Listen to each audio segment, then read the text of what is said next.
Cek cek cek cek.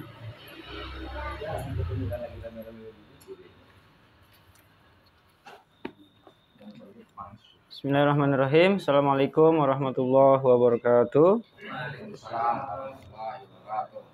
Alhamdulillahilladzi an'ama 'alaina bi ni'matil iman wal islam. Asyhadu an la ilaha illallah wa asyhadu anna Muhammadan abduhu wa rasuluh. Allahumma shalli wa sallim ala sayyidina Muhammad khairil anam wa ala alihi wa ashabihi wa tabi'i ala dawam. Bapak sekalian yang saya hormati, kita alhamdulillah ketemu lagi di lanjutan diskusi fikih kita, masih membahas tentang bab zakat fitrah. Ya, kemarin kita sudah membahas siapa saja yang kewajiban untuk membayar zakat fitrah dan siapa saja yang menjadi tanggungannya. Kita akan lanjutkan kali ini seperti biasa, kita awali dengan membaca surat Al-Fatihah, bertawassul kepada Rasulullah SAW serta menghadiahkan surat Al-Fatihah untuk sahibul kitab ini. Ila hadratin Nabi Mustafa sayyidina Muhammadin sallallahu alaihi wasallam wa ala alihi wa azwajihi wa dzurriyyatihi. Summa hadiyatan ruhi Syekh Zainuddin Al-Maribari Al-Fanani. Usulhim wa furhim wa li silsilatihim syalillahi lahumul Fatihah. A'udzu billahi minasyaitonir rajim. Bismillahirrahmanirrahim. Alhamdulillahi rabbil alamin. Arrahmanir rahim. Maliki yaumiddin. Iyyaka na'budu wa iyyaka nasta'in. Ihdinas siratal mustaqim. Siratal ladzina an'amta 'alaihim ghairil maghdubi 'alaihim waladdallin. Amin. Masih membahas zakat fitrah. Wa tajibul fitratu ala man marra amman zukira. Orang yang telah diterangkan tadi wajib mengeluarkan zakat fitrah.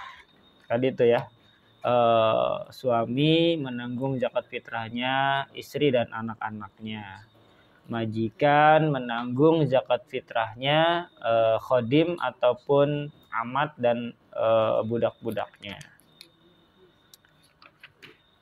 Infadula ankuti ma'munin lahu talzamuhu mu'natuhu min nafsih wa ghairi.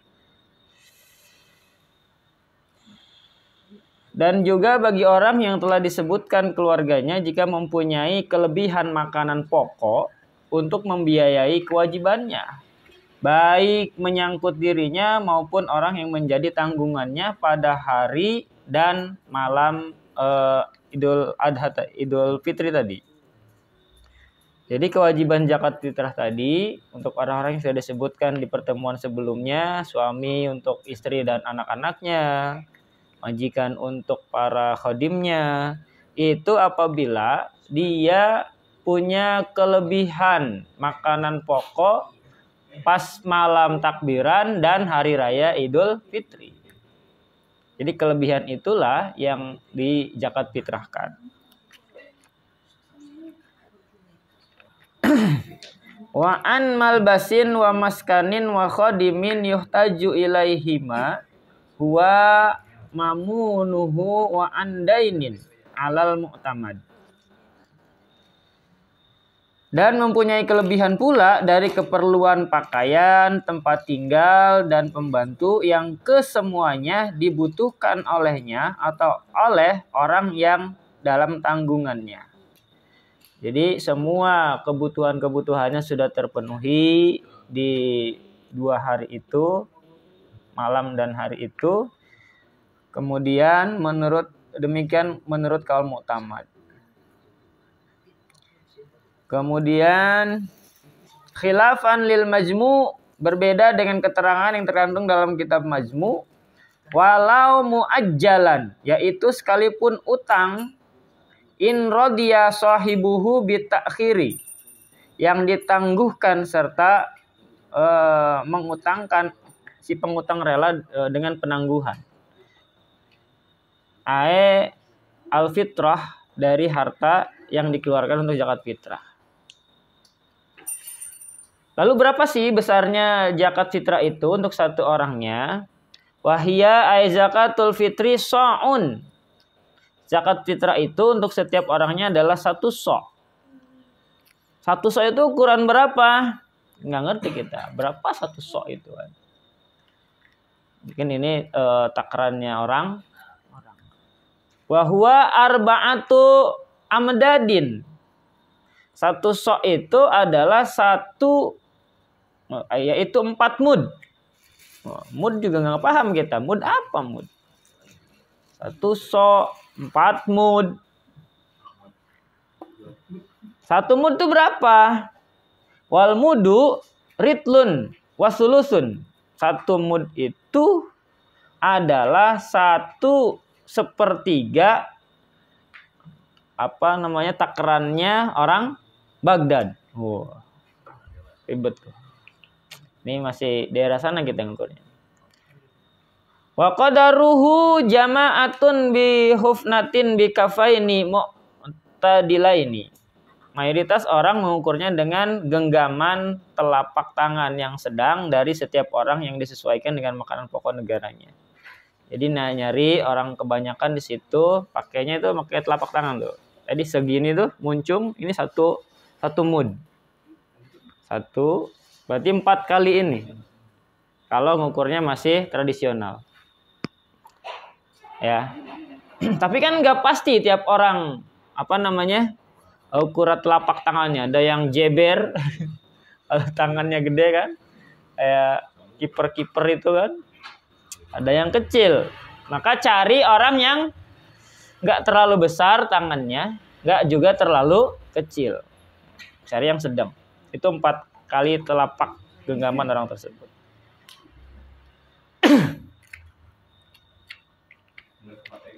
Bi hufnatin bi kafaini mu'tadilain an kulli wahidin min ghalibin. Dengan genggaman kedua telapak tangan yang sedang dari setiap orang yang disesuaikan dengan makanan pokok negaranya, yakni negara orang yang difitrahi, baik menyangkut dirinya maupun orang yang memiliki tanggungannya. Nah, kalau dikonversi ke liter yang kita pakai seberapa? Itu kurang lebih 3/4 liter.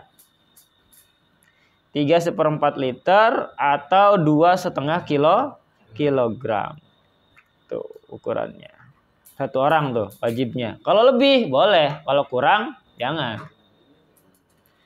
Fala tujzi'u min ghairi ghalibin kutihi. Tidak cukup mengeluarkan zakat fitrah jika makanan pokoknya tidak disesuaikan dengan makanan pokok penduduknya. Nah, di kita makanan pokoknya apa?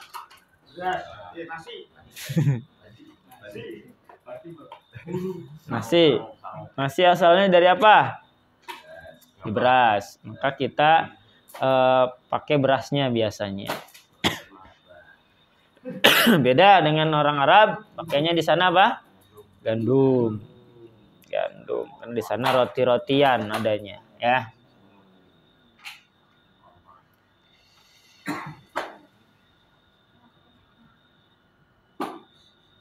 Jadi disesuaikan dengan makanan pokok negaranya masing-masing, baik negara si penerima zakatnya maupun terutama negara si penerima zakatnya ya. Mustahiknya itu. Kalau mustahiknya biasa makan gandum, ya kasih gandum, jangan kasih beras.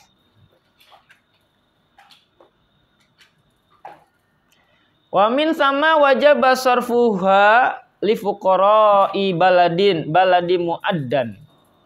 Oleh sebab itu wajib memberikan zakat fitrah pada para penduduk yang fakir di negara orang yang difitrahi. Bila orang yang mengeluarkan zakat dan yang dizakatinya berbeda negara.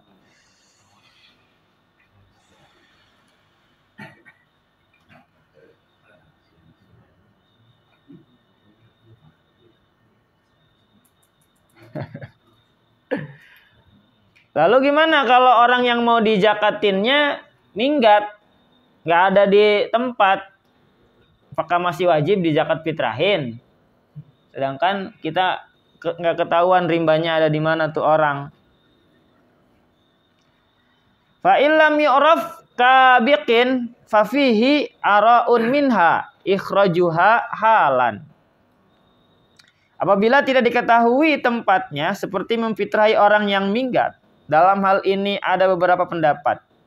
Satu di antaranya, la tajibu. Fitrah yang dikeluarkan, yang pertama halan. Nggak apa-apa dikeluarin, walaupun orangnya belum jelas di mana. Misalkan hilang atau minggat, belum tahu rimbanya masih hidup atau udah wafat. Apa-apa, fitrahin aja. Jaga-jaga. Syukur-syukur kalau dia masih ada. Tapi kalau yang lain, wa minha annaha la tajibu. Sebagian lagi berpendapat bahwa fitrahnya tidak wajib dikeluarkan saat itu. Jadi tidak wajib pada saat itu. Terus kapan? Illa iza ada wa fi qauli la syai'a. Melainkan nanti bila orangnya datang. Yang lain berpendapat tidak wajib. Tidak wajib di zakat fitrahi. Jadi ada 3 pendapat nih. Yang pertama wajib di fitrahi saat itu juga. Yang kedua nanti nunggu orangnya datang. Yang ketiga nggak ada kewajiban zakat. Gitu. Tinggal disesuaikan saja sama kondisinya. Itulah fleksibelnya hukum Islam. Jadi tergantung kondisi yang ada. Far'un, sebuah cabang, la tajzi'u qimatun. Zakat fitrah tidak mencukupi bila dikeluarkan dalam bentuk harga. Nah. Wala mu'ibun, atau barang yang cacat. Berasnya berkutu misalkan. Berasnya apa? Banyak campuran apa dulu tuh? Plastik. Padahal mahalan plastiknya ya. Musawwisun, ada ulatnya. Atau mablulun, beras terkena basah, mungkin sebor air. Ila in jaffa, kecuali jika telah kering. Wa adali solahihaihi, wa adali solahiyati al iddikhari. Kecuali yang tadi basah itu sudah kering lagi pada batas kewajaran untuk disimpan. Ya, jadi masih bisa disimpan. Itu nggak apa-apa. Wala tibara, dan dipakai untuk kekuatan untuk makanan pokok. Karena umumnya para mustahik memakan makanan yang terkena basah tidak dapat diperhitungkan atau dijadikan ukuran. Kecuali bila tidak mendapatkan selain yang basah tadi, maka boleh yang basah itu untuk zakat fitrah. Illa in faqidu ghairuhu fayajuzu. Jadi yang basah boleh. Apalagi kalau sampai nggak ada lagi ininya, berasnya. Terus kalau zakatnya ditangguhkan sampai lewat Idul Fitrinya, gimana hukumnya? Waharuma, dan harum, dan diharamkan. Takhiruha, menangguhkan zakat fitrah, an yaumihi, hingga lewat hari Idul Fitrinya, aidi bila udrin, kalau tidak ada halangan.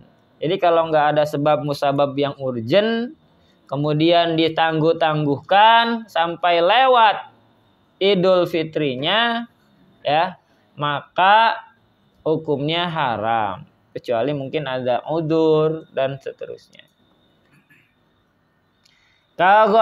Kagoibatin, seperti karena belum ada hartanya, kagoibati malin, al mustahiqin, atau belum ada mustahiknya, wa yajibul qada'u fauran lil isyani, ya wajib mengqada saat itu juga karena perbuatan dosa tadi, menangguhkannya.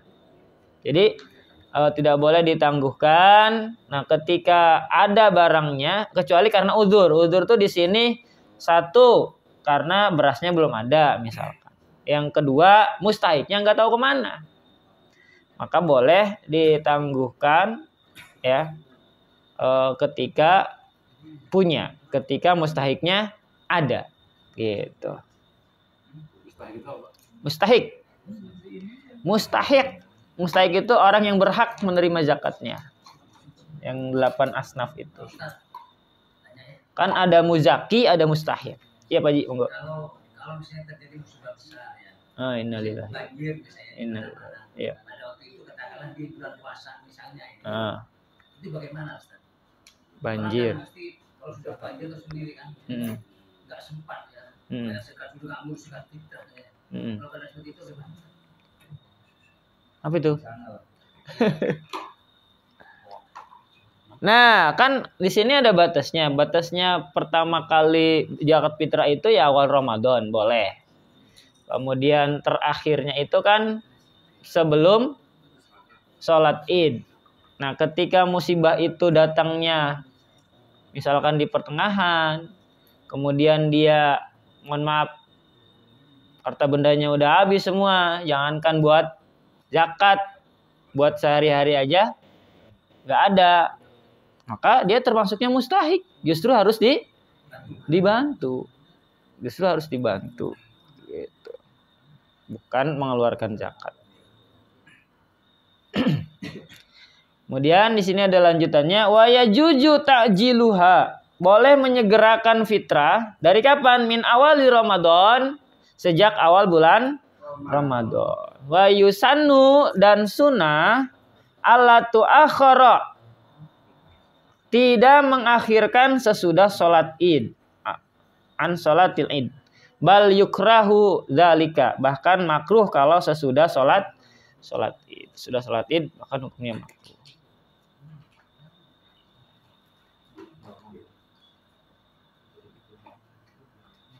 Nah, na'am yusannu, betul demikian disunahkan.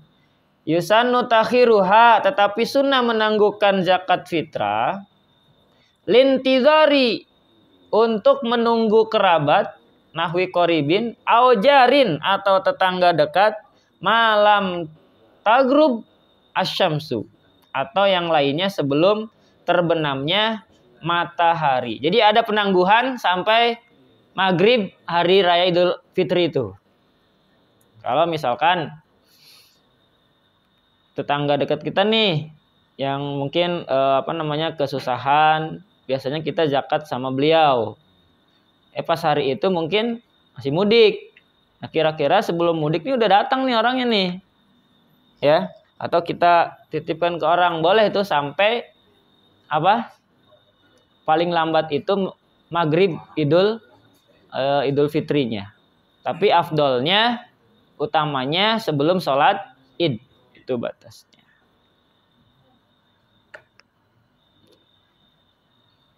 Ada tambahan keterangan sunnah. Yang pertama, sunnah mengeluarkan fitrah sebelum sholat Id sesuai dengan sunnah Rasul. Menurut ahli fikih, hukum mengeluarkan sholat Id itu ada beberapa pendapat. Satu, diperbolehkan sejak awal Ramadan. Perbolehkan. Udah boleh tuh. Wajib, yaitu setelah matahari terbenam di akhir Ramadan, dan afdolnya sebelum sholat Id. Jadi waktu wajibnya itu hari terakhir bulan Ramadan. Ya. Dan lebih afdolnya lagi itu sebelum pagi, setelah subuh, sebelum sholat Id. Tapi kan mepet banget tuh ya. Lalu kalau setelah sholat Id, makruh. Sesudah lewat makruh, yaitu sesudah sholat Id, dan juga haram tadi kalau nggak ada uzur ketika sudah lewat maghrib dari Idul Fitri. Itu beberapa simpulan dari waktu pengamalan pemberian zakat fitrah. Sampai situ ada pertanyaan lagi, monggo kita diskusikan, silahkan. Misalnya kita punya saudara nih Pak Ustaz. Saudara kita yang misalnya nggak mampu lah ya. Ya. Ekonominya ya. Kita ya kita anggaplah dari kita bantu zakatnya itu hukumnya gimana? Nanti tetap saudara itu tetap zakatnya udah nggak zakat lagi apa udah ketutup dengan atau tetap hukumnya tetap zakat juga? Nah, makanya di situ pentingnya komunikasi. Maka ketika kita mau bantu, ya kita bicarakan sama beliau baik-baik. Kita mau bantu nih, ada berapa orang misalkan keluarganya. Udah tahun ini, Bapak Ibu nggak usah mikirin zakat fitrah. Zakatnya saya bayarin. Nggak apa-apa itu. Nggak apa-apa.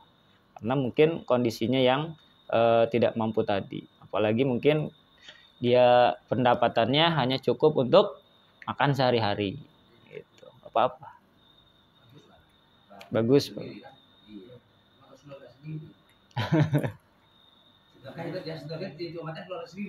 Ya betul, yang orang yang terdekat dulu lah, yang punya hubungan keluarga dengan kita dulu. Kalau sudah semuanya sudah, masih ada tetangga yang membutuhkan, boleh kita bantu mereka. Berarti hukum saudara tersebut setelah kita zakat itu udah gugur ya Pak? Betul. Bahkan ada apa ya? Mungkin bukan ngakalin zakat. Misalkan kita nih ngasih 1 bungkus zakat, ini untuk suaminya. Suaminya karena dia nggak mampu, zakatnya ke istrinya. Istrinya ke anaknya. Jadi 1 beras itu muter aja di situ, selesai zakat. Segampang itu. Nggak usah dibikin pusing. Estafet. Jadi nama itu akhirnya Jakarta, apa namanya, kobil tuh, kasih lagi ke adiknya kobil tuh, terus Kalau misalnya itu mau ada suara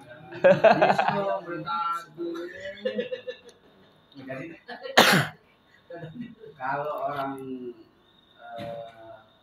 lupa ingat itu akhirnya orang yang lebih setengah lah. Dia wajib mengeluarkan zakat enggak, walaupun dia masih ada tanggungan orang tuanya. Ada kan si anak ini majnun, ya kan, tapi masih diurus orang tuanya, dia wajib mengeluarkan zakat enggak? Tergantung majnunnya ini temporer apa permanen udah. Permanen. Nah, ketika sudah total nggak ada kewajiban dia. Gugur. Karena walaupun orang tersebut ada usaha misalnya itu. Siapa? Misal dalam arti orang tuanya nggak mampu lah gitu. Ya gitu, anak itu lebih punya usaha. Kalau anak nggak usaha orang tua dong. Ya orang tua masih gitu. Saya tadi usaha itu gugur kali dia pernah nih karena gila. Ya anaknya gila semua. Ketika ya. Ya, mungkin ini ya, mungkin ada referensi lain, tapi setahu saya nggak ada kewajiban zakat untuk orang yang gila itu. Jangankan zakat, sholat aja dia nggak wajib. Selama belum sadar, belum sembuh. Diskon. Kalau zakat itu, walaupun misalnya maaf, orang tersebut tadinya misalnya ada usaha apa, dagang, ada penghasilan tuh, ini tetap nggak wajib. Nah, siapa yang ngejalanin usahanya? Kalau gila gitu. Saudara atau orang lain gitu. Ya tetap. Kalau ada pun sebaiknya ya buat berobat. Apa yang mikirin zakat? Yang penting sembuh dulu. Ini ada ya? Apa sih? Ada. Kalau bulan puasa udah mulai gila.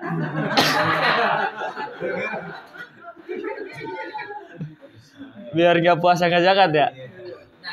Begitu mau lebaran sembuh. Enggak usah yang tadi ya. Ini sedikit ada apa? Mungkin di sedikit tidak ini gambaran ya.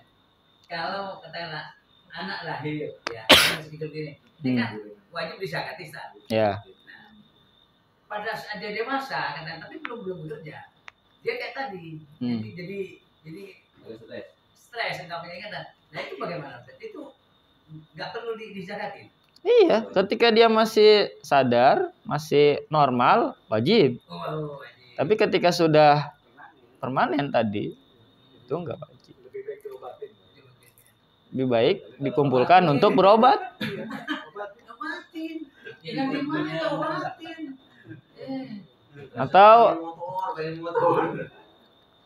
Atau malah dipiara sama orang tuanya. Biar gak zakat katanya, biarin aja. Bahaya itu ya kayak gitu.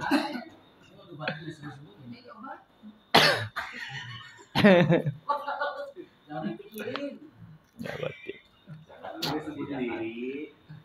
Kalau yang memberikan ya bukan ya 50.000 doang. Ustaz, mau izinnya? Mau Pak Haji? Ya, silakan. Nah. Makanya buru cariin pengganti biar ada yang jemputin.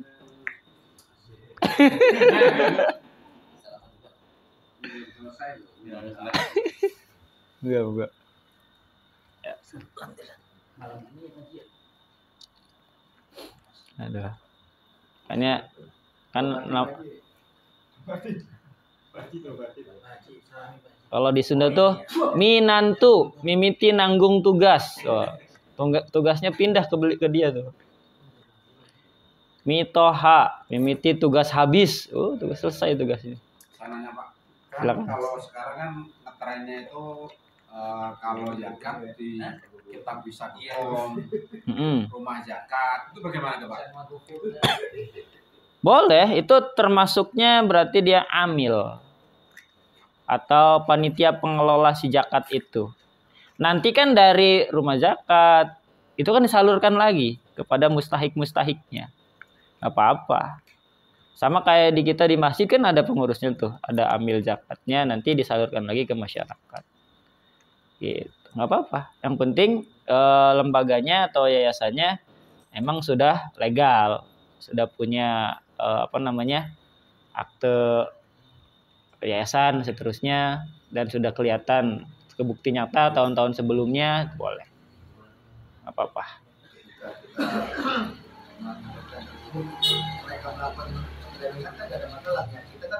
Betul, itu urusan mereka.